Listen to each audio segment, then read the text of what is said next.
Hello good morning everyone. स्वागत है आपका पुनः political science BA second year की क्लास में। आज का जो हमारा चैप्टर है हमारे फर्स्ट यूनिट का वो है संविधानवाद, कॉन्स्टिट्यूशनलिज्म। कॉन्स्टिट्यूशनलिज्म क्या है? सबसे पहले हम संविधानवाद की बात करते हैं। आपने बहुत सारे वादों के बारे में पढ़ा होगा, जैसे संविधानवाद है वैसे ही आपने एक शब्द सुना होगा, बहुत बहुत पॉपुलर शब्द है गांधीवाद, है ना। तो गांधीवाद का अर्थ अगर हम समझे तो गांधी जी के विचारों पर आधारित जो विचारधारा है उसको गांधीवाद कहते हैं। तो वैसे ही जो वाद या इज्म शब्द जो होता है ना, संविधानवाद या कॉन्स्टिट्यूशनलिज्म, वो होता है कॉन्स्टिट्यूशन के आधार पर आधारित विचारधारा, राइट।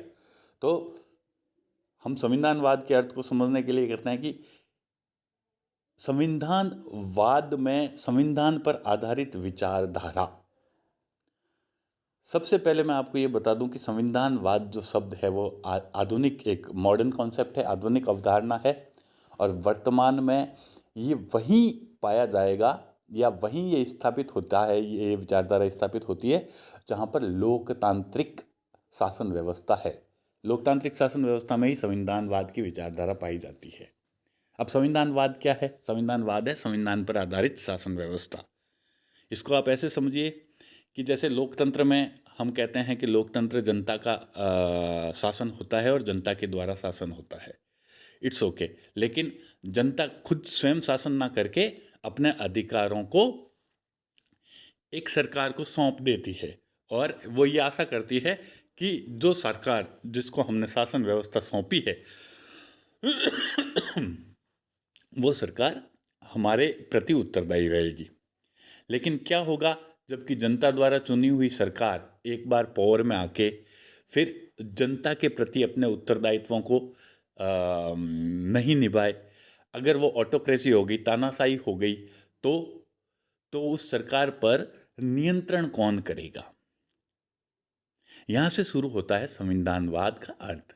यानी संविधान वो चीज है जो कि चुनी हुई सरकार को भी नियंत्रित करता है।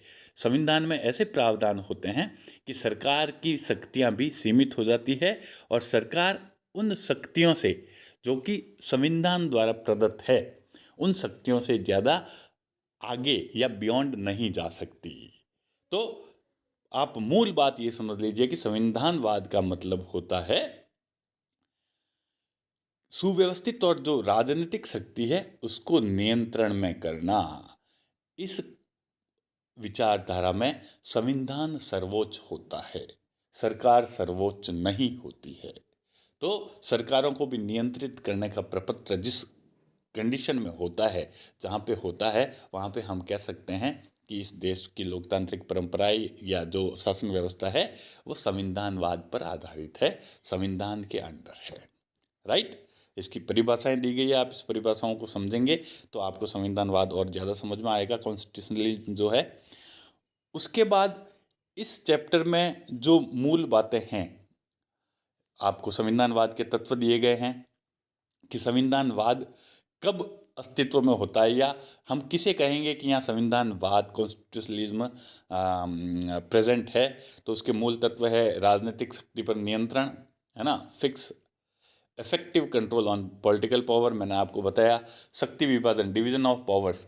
इसमें संविधानवाद में संविधान कब इफेक्टिव होगा? जबकि पावर्स जो है, जैसे गवर्नमेंट्स होती है हमारे यहाँ पर, सेंट्रल गवर्नमेंट्स है, स्टेट गवर्नमेंट्स है, लोकल गवर्नमेंट्स है ना। तो जो पावर्स है वो डिवाइड कर दिए जाते हैं, एक जगह शक्तियों का एकत्रीकरण या एकीकरण नहीं हो पाता, जिससे कोई भी सरकार स्वयं पावरफुल नहीं हो पाती, और संविधान के द्वारा ही उनको ये शक्तियाँ प्रदान की जाती है।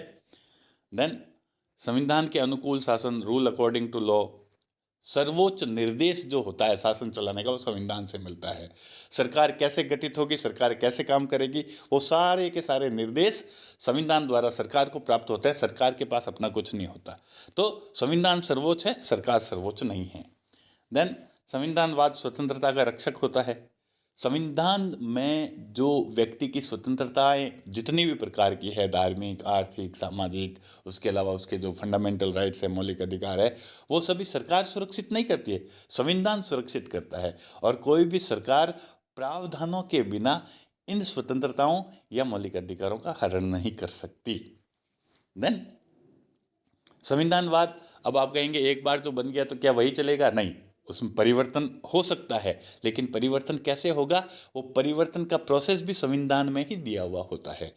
अहिंसक साधनों से, संशोधनों द्वारा, अमेंडमेंट्स जो है उनके द्वारा एक संवैधानिक तरीके से, एक लोकतांत्रिक तरीके से उसमें परिवर्तन भी संभव है। तो ये सारे के सारे संविधानवाद के तत्व हैं। इसके अलावा संविधानवाद के कुछ आधार भी हैं, वो इतना इम्पोर्टेंट नहीं है, आप लोग पढ़ लेना। और अगर इसमें कुछ आपको समझना हो तो आप मुझसे बात कर सकते हैं। आगे जो इम्पोर्टेंट चीज़ जो इस चैप्टर में है वो मैं आपको एक बार थोड़ा सा क्लियर कर देता हूँ। संविधानवाद की विशेषताएं हैं, संविधानवाद के जो उसमें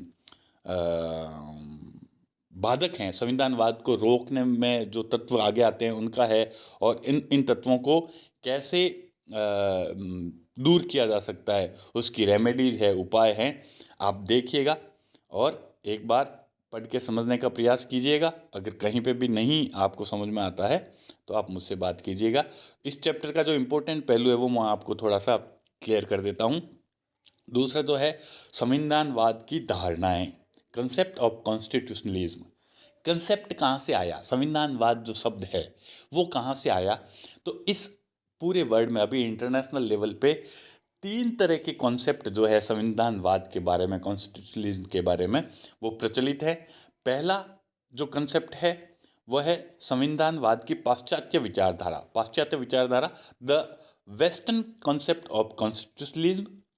दूसरा जो है वो है संविधानवाद की साम्यवादी विचारधारा, है ना, कम्युनिस्ट कंसेप्ट ऑफ कॉन्स्टिट्यूशनलिज्म। और तीसरा जो है वो है विकासशील देशों में संविधानवाद, constitutionalism in under developed countries, या जिसको हम डेवलपिंग कंट्रीज बोलते हैं।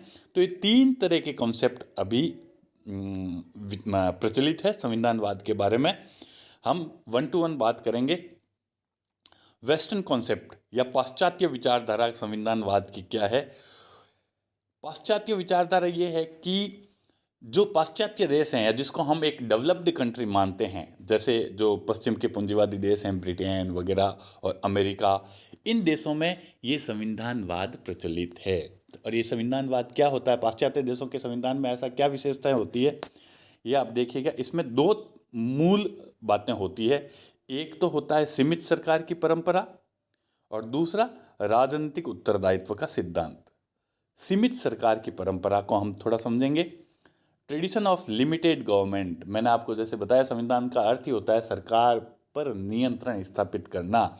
और पाश्चात्य संविधानवाद में, या जिसको हम वेस्टर्न कंसेप्ट बोलते हैं, उसमें गवर्नमेंट को संविधान के द्वारा बिल्कुल नियंत्रित शक्तियां प्रदान की जाती है। गवर्नमेंट के पास अपने कोई फुल फ्लैश पावर नहीं होते हैं।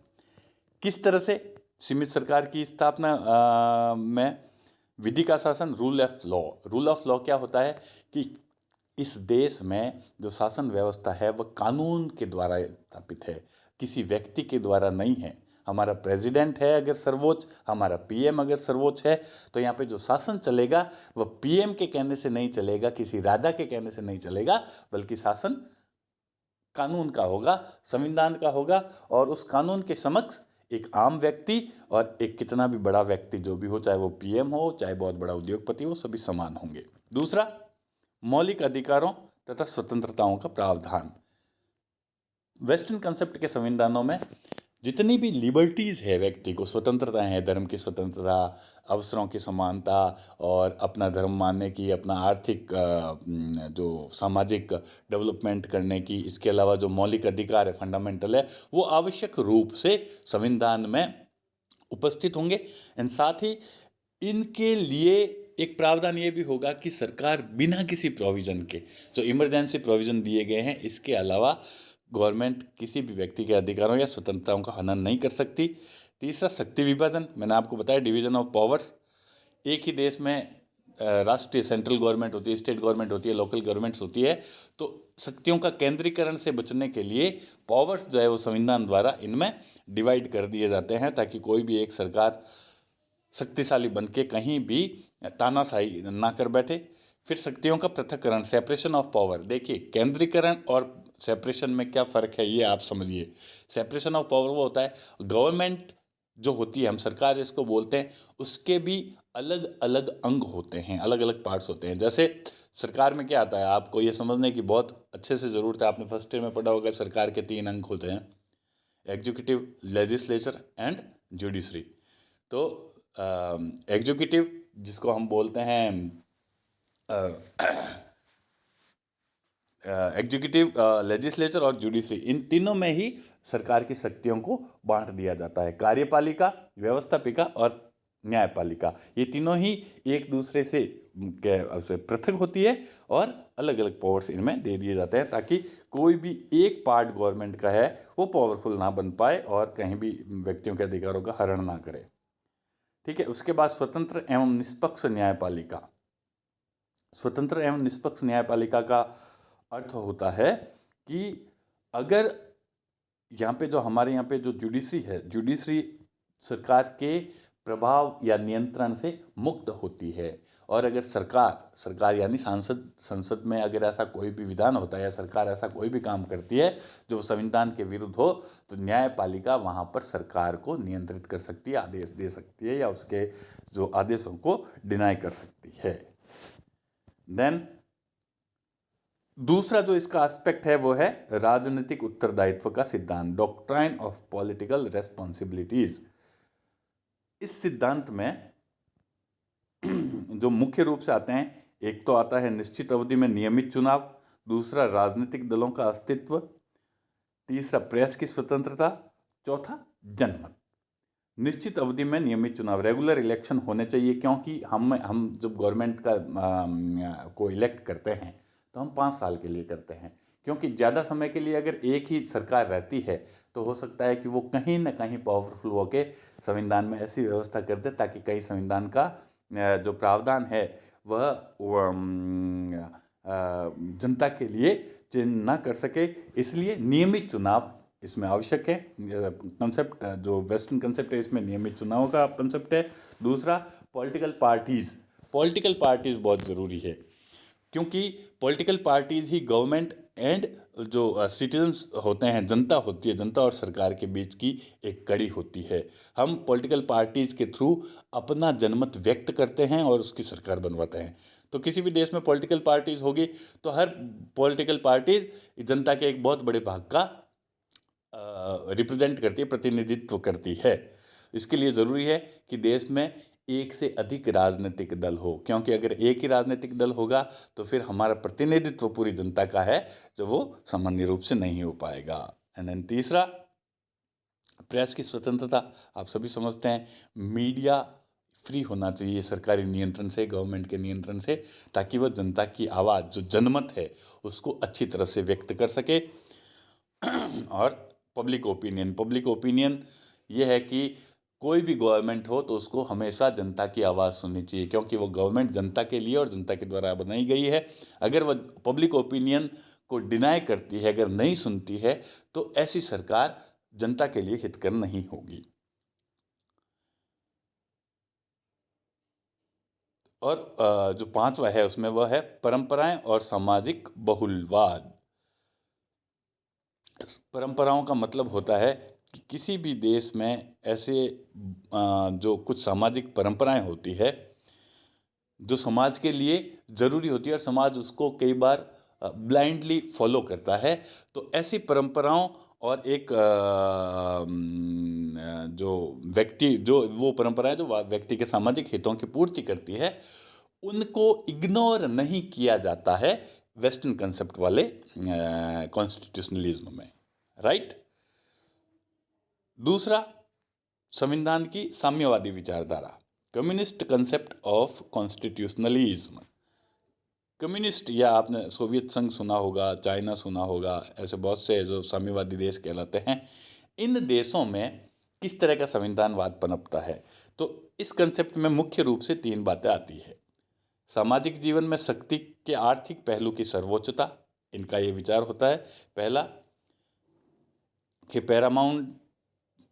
पैरामाउंट्री of economic aspects of power in social life. दूसरा, आर्थिक शक्ति से संपन्न वर्ग का प्रभुत्व, supremacy of rich class to economic power. And तीसरा, राजनीतिक शक्ति का आर्थिक शक्ति के अधीन होना, political power is depends on economic power. तो जो साम्यवादी कंसेप्ट है, जो सोशलिस्ट, जिसको हम कम्युनिस्ट कंसेप्ट बोलते हैं, वो मुख्य रूप से तीन बातों पर अपना ध्यान केंद्रित करता है। इस कंसेप्ट के फॉलोअर्स का मानना है कि हम जब बात करते हैं सामाजिक जीवन में व्यक्ति की स्वतंत्रता की, तो उसके लिए राजनीतिक स्वतंत्रता से अधिक आवश्यक है आर्थिक स्वतंत्रता। क्यों? क्योंकि साम्यवादियों को मानना है कि आर्थिक शक्ति ही जीवन में वो पहलू है जिससे व्यक्ति की सामाजिक जो शक्ति है वह संचालित होती है, सामाजिक जीवन उसका संचालित होता है। अगर आर्थिक रूप से कोई एक वर्ग या आर्थिक शक्तियाँ किसी एक वर्ग के हाथ में आ जाएगी, तो वह आर्थिक शक्ति के आधार पर वह वर्ग पूरे समाज पर एक तरह से अपना एकाधिकार कर लेगा। क्यों? क्योंकि राजनीतिक शक्ति भी कहीं न कहीं इनका मानना है कि वह आर्थिक शक्ति के अधीन होती है। हम अगर किसी को पॉलिटिकल पावर्स दे देते हैं लेकिन उसको इकोनॉमिक पावर नहीं देते हैं, तो उसके पॉलिटिकल पावर्स बिल्कुल ही लेस हैं, एक तरह से जीरो हैं, शून्य है। क्योंकि बिना आर्थिक शक्ति के कोई भी व्यक्ति राजनीतिक शक्ति या राजनीतिक एक समानता की जो हम बात करते हैं वो प्राप्त नहीं कर पाता। इसलिए इस कंसेप्ट का ये फॉलोअर्स का ये मानना है साम्यवादियों का कि आर्थिक शक्ति का विकेंद्रीकरण होना चाहिए। आर्थिक शक्ति किसी भी एक वर्ग के हाथ में ना होकर संपूर्ण जनता के हाथ में होनी चाहिए, यानी कि आर्थिक शक्तियों का विकेंद्रीकरण जनता के हित में होना चाहिए, एकत्रीकरण नहीं होना चाहिए। तीसरा जो है वह है विकासशील देशों में संविधानवाद। विकासशील देश कौन से हैं? वही अंडर डेवलप्ड कंट्रीज या जो डेवलपिंग कंट्रीज जिसको हम मानते हैं। डेवलपिंग कंट्रीज में ज़्यादातर वो देश हैं जो सेकेंड वर्ल्ड वॉर के बाद आज़ाद हुए हैं, जो स्वतंत्र हुए हैं, और जिसको हम कई बार तीसरा विश्व या थर्ड वर्ल्ड भी कहते हैं। ऐसे अनेक देश हैं जो अभी विकास की परंपरा में है, विकास की लाइन में है, जो अपना विकास कर रहे हैं, पूर्ण रूप से विकसित नहीं हो पाए हैं। इन देशों के संविधानवाद की जो विशेषता है वो ये है कि इन देशों में कोई भी प्रॉपर खुद का संविधानवाद अभी तक पनप ही नहीं पाया है। इन देशों में ने या तो वेस्टर्न कंसेप्ट जो कॉन्स्टिट्यूशन का है, पाश्चात्य विचारधारा को ग्रहण किया है, या फिर अनेक देशों ने जो कम्युनिस्ट कंसेप्ट है संविधानवाद का उसको ग्रहण कर लिया है, उसको एक्सेप्ट कर लिया है, या अनेक देशों ने मिश्रित कुछ प्रावधान वेस्टर्न कंट्रीज या वेस्टर्न कंसेप्ट से ले लिए और कुछ प्रावधान कम्युनिस्ट कंसेप्ट से ले लिए। ऐसा मिश्रित संविधान का प्रावधान अपने यहाँ पे लागू किया है और वो उसी को फॉलो कर रहे हैं। इनमें अधिकांश देश ऐसे भी हैं जो कि अपने लिए अपने ज़रूरतों के हिसाब से, अपने देश और वहाँ के एनवायरनमेंट के हिसाब से अपना खुद का एक मौलिक संविधानवाद भी स्थापित कर रहे हैं। तो इस तरह से हम देखते हैं कि तीन तरह के कंसेप्ट कॉन्स्टिट्यूशनलिज्म के होते हैं, western concept, communist concept and developing countries जो है, अंडर डेवलप्ड कंट्रीज जो है उनके कंसेप्ट। ठीक है, इसी तरह से आपको इंग्लिश मीडियम वालों के लिए भी same as it is notes मैंने डाले हुए हैं, आप देख लीजिएगा। मूल बात यही है, संविधानवाद क्या है। आपको हमेशा ही, मैं कई बार पहले भी कह चुका हूँ कि डिटेल्स में जाने के बजाय आप कंसेप्ट को क्लियर करें। अपने कंसेप्ट अगर क्लियर हो गया तो पूरी डिटेल्स ऑटोमेटिकली क्लियर हो जाएगी। जैसे कॉन्स्टिट्यूशनलिज्म क्या है वो अगर क्लियर हो गया तो उसके प्रावधान आपको ऑटोमेटिकली क्लियर हो जाएंगे। तो इंग्लिश मीडियम वाले भी इसको पढ़े। मैंने पहले ही बताया था कि कॉन्स्टिट्यूशनलिज्म एक ऐसी modern concept that desire a political order governed by laws and regulation, not by यानी गवर्नमेंट, बाकी govern by laws and regulation, and it stands for the supremacy of law and not the individuals. किसी व्यक्ति का शासन नहीं है, बल्कि यहाँ पर कानून का शासन है, और जहाँ पे govern by laws and regulation होता है वही संविधानवाद है। संविधान का जहाँ पे शासन होता है, उसके एलिमेंट्स है, उसके कैरेक्टरिक्स है, फीचर्स है, आप इसको अच्छे से समझिएगा। उसके बाद जो कंसेप्ट है मैंने आपको बताया, western, communist and developing countries का कंसेप्ट इसमें दिया हुआ है। तो आशा करता हूँ कि ये चैप्टर आपको समझ में आएगा। अगर समझ में नहीं आता है तो आप बिल्कुल फ्रीली मुझे कॉल कर सकते हैं, कांटेक्ट कर सकते हैं। आप सभी मुझसे परिचित हैं अच्छे से। इसी के साथ हमारा ये जो चैप्टर है, ये चैप्टर समाप्त होता है, और इस चैप्टर के साथ ही हमारा यूनिट फर्स्ट भी समाप्त हो जाता है। तो आप एक बार नोट कीजिएगा, हमने अपने फर्स्ट यूनिट को अभी कंप्लीट कर लिया है, जिसमें हमने कॉम्परेटिव पॉलिटिक्स, ये पॉलिटिक्स जो है, कॉम्परेटिव गवर्नमेंट एंड पॉलिटिक्स का स्कोप, मीनिंग एंड नेचर, उसके बाद हमने जो लिया था उसका अप्रोच जो है वो, and then constitutions, and constitutions का क्लासिफिकेशन के बाद हमने बात की कॉन्स्टिट्यूशनलिज्म की। तो ये फर्स्ट यूनिट पूरा क्लियर आपका हो चुका है।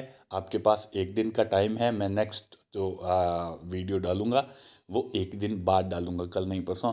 तो एक बार आप पूरे कंसेप्ट के साथ पूरा रिव्यू कर लीजिएगा पूरी यूनिट का, और उसमें आपके कुछ डाउट्स हो तो नोट करके, और आप मेरे को एक दो दिन में अपने कुछ जो भी डाउट्स, क्वेरीज हो वो डाल सकते हैं। उसके बाद हम सेकंड जो अपना दूसरा यूनिट है वो शुरू करेंगे। Thank you.